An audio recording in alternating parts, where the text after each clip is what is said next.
the overarching sort of focus I'll have is self-awareness, because what happens is if we don't have enough tools for communication, we become self-conscious. And when we become self-conscious, we're like, oh, this is super, I'm out of here. This is super uncomfortable. And we duck out, right? So we want to be self-aware.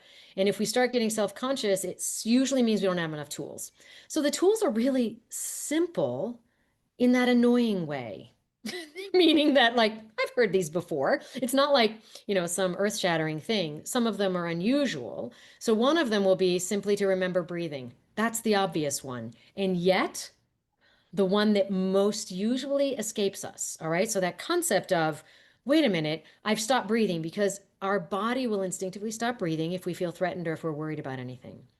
The problem with that physiologically is the minute your body stops breathing, right, then there's no oxygen coming from your lungs, getting in your bloodstream, going to your brain. So when you say you've lost your thoughts, I like to remind all of us, including me, that that is far more physiological than metaphorical. So it's not some like, oh, I lost my thoughts. You actually lost your thoughts because you're not breathing. So the easiest, and I like, I don't know, technique, trick, hack, whatever you want to call things, whatever works for you, is to remember that if you say anything at all, you're exhaling, because air comes from our lungs, goes through our vocal folds in our larynx, and then we shape it and we make sound and we create a word.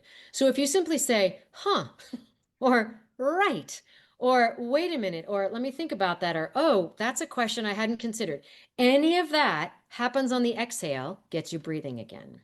So what happens is most of us just kind of go, we freeze. We have that classic freeze, and then we try and cover it. Even a cough, right? So even a cough gets us breathing again.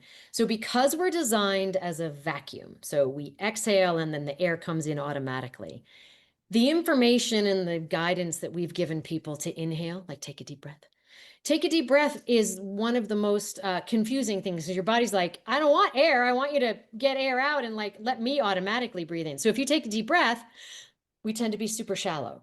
So any of us who are athletes, musicians, parents, human beings walking through the world, we know that we were taught to exhale, and that allows the air back in. So all I'm connecting is how our body naturally, we're a vacuum, get rid of the old air, get rid of the CO2, let the oxygen in, get it in the bloodstream, get it to your brain, share your brilliant ideas. When you hold your breath,